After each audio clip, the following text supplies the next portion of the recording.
Hello, my dear students. I hope you are doing very fine, and I welcome you to the English Alpha. आज की इस प्यारी सी class में हम बात करेंगे प्रोनाउंसिएशन के बारे में, क्योंकि आपकी ग्रामेटिकल एस्पेक्ट, आपके स्पोकन एस्पेक्ट कितने भी अच्छे हों, अगर आपका प्रोनाउंसिएशन अच्छा नहीं है तो आपकी जो इंग्लिश है will not be as effective and impactful as it should be. तो आपका जो प्रोनाउंसिएशन है वो हर हाल में ठीक होना चाहिए। It is one of the important aspects. ठीक है, तो आपको बहुत ध्यान से सीखना है, पढ़ना है और अपने प्रोनाउंसिएशन को इंप्रूव करना है। ये वीडियो 4 या 5 पार्ट्स में होगी। It is the first part. तो चलिए बिना किसी देरी के लेट्स गेट स्टार्टेड। तो ये जो फर्स्ट वर्ड है, व्हाट इज इट? ये जो फर्स्ट वर्ड यहाँ पे लिखा हुआ है ये क्या है? आप इसको क्या उच्चारण करते हो आप इसका? ठीक, चलिए पढ़ने की कोशिश कीजिए और बताइए मुझे। तो इसका जो करेक्ट उच्चारण होता है दैट इज प्रोनाउंसिएशन। प्रोनाउंसिएशन, जैसे आप यहाँ पे देख पा रहे हो, प्रोनाउंसिएशन, प्रोनाउंसिएशन, प्रोनाउंसिएशन। ओके, अब ये जो प्रोनाउंसिएशन बोलने का ये जो मिथ है ये कहाँ से आया? क्योंकि जो इसकी वर्ब होती है उसको बोला जाता है प्रोनाउंस। तो बहुत सारे लोगों को लगा कि जब वर्ब प्रोनाउंस है तो हो सकता है इसका जो नाउन है वो भी प्रोनाउंसिएशन हो सकता है। तो ऐसा नहीं है। ये जो नाउन है इसको आप बोलेंगे प्रोनाउंसिएशन, और ये जो वर्ब है इट इज प्रोनाउंस। ठीक है, ध्यान रखना आपको। Example, her pronunciation is excellent. Her pronunciation is excellent. तो अब गलती नहीं करनी है आपको, ये वर्ड आपको बहुत ही अच्छे से बोलना है। Next, what is it? आप इस वर्ड को क्या बोलते हो? इस वर्ड के ना 2 पॉसिबल प्रोनाउंसिएशन होते हैं। एक तो होता है ऑफन, ऑफन, और एक होता है ऑफ्टन। तो आप कौन सा बोलना प्रेफर करते हो या फिर कौन सा ठीक है? Which one is correct, often और ऑफ्टन? बताइए। Actually both pronunciations are quite correct. दोनों ही बिल्कुल ठीक प्रोनाउंसिएशन होते हैं। आप इसको ऑफन भी बोल सकते हो और आप इसको ऑफ्टन भी बोल सकते हो। Both are correct.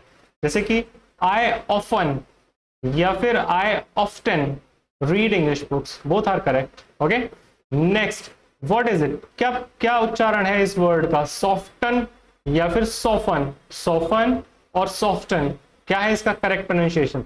एक्चुअली इसका जो करेक्ट प्रोनाउंसिएशन होता है वो होता है सोफन। क्या होता है? सोफन। ये जो सॉफ्टन है ये इनकरेक्ट प्रोनाउंसिएशन है। It is incorrect. तो इसीलिए आपको क्या बोलना है? इसको सॉफन। जैसे कि this cream will soften your skin. Soften ना कि सॉफ्टन। ठीक है, ध्यान रखेंगे। Next, what is this? What could be the pronunciation of this word? Nuclear or nuclear?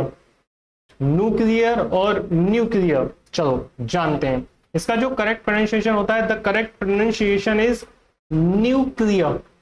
Nuclear. तो इसका जो करेक्ट प्रोनाउंसिएशन होगा वो न्यूक्लियर होता है। Nuclear energy can produce electricity. Got it? Next, what is this word? Folk, folk, folk, talk. The correct pronunciation of this word is the L is silent.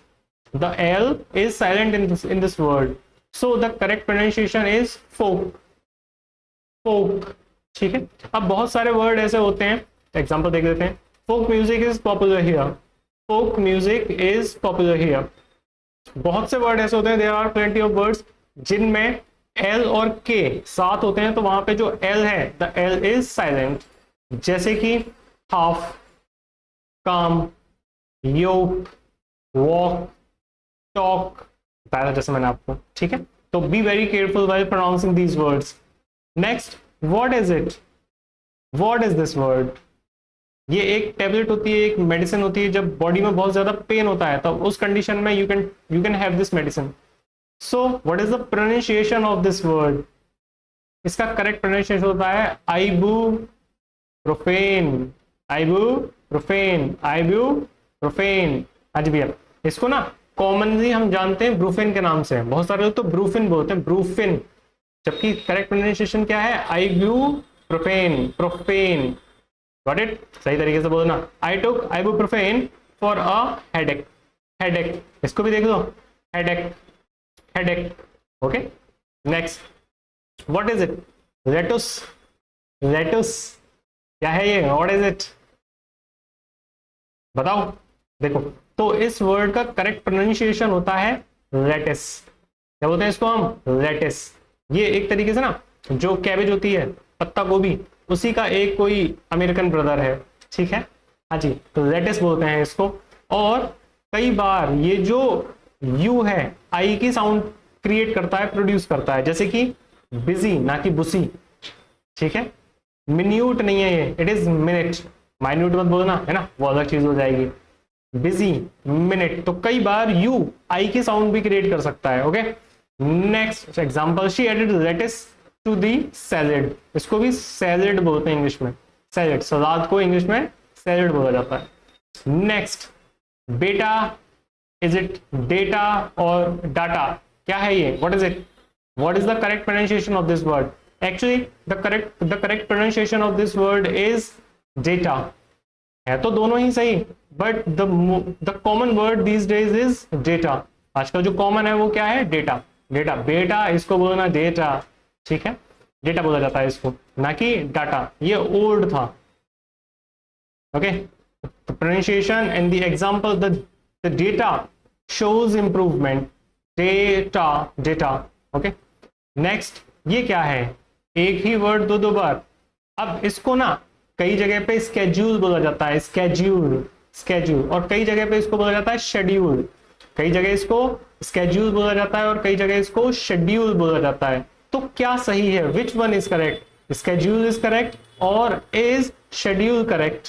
What do you know, बोलो। अगर if you have more inclination toward American English then you should say schedule, schedule, क्योंकि American जो American aspect में, American pronunciation में इसको schedule बोला जाता है, स्केड्यूल। जैसे कि check your schedule, check your schedule. But if you have more inclination toward British English then you must say schedule, schedule, ठीक है। ब्रिटिश इंग्लिश में इसको शेड्यूल बोला जाता है। My schedule is full today, my schedule is full today. Okay, so pay proper attention towards accent and pronunciation, ये आपकी English के लेवल को अपलिफ्ट कर सकता है।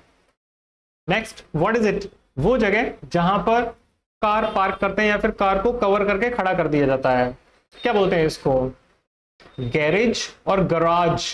What is the correct pronunciation of this word, garage और garage, what is it? Actually both pronunciations are correct. इसको आप गैरेज भी बोल सकते हो और आप इसको गैराज भी बोल सकते हो, both are correct, both are fine, both are accepted, ठीक है। the car is in the garage और the car is in the garage। Indian continent में गैरेज ज्यादा यूज किया जाता है। ओके, सो आई होप कि आपको ये वीडियो यूजफुल लगे और आपने इन वीडियोस के थ्रू बहुत सारी चीजों को सीखा, और आप ऐसे ही दी इंग्लिश अल्फा के साथ सीखते रहिए। इसके जो नेक्स्ट पार्ट्स आएंगे उनको भी बहुत सारा प्यार दीजिए और उनसे भी सीखने की कोशिश कीजिए। तो आज के लिए इतना ही। See you tomorrow at the same time at the same place. Tata, bye bye, bye bye.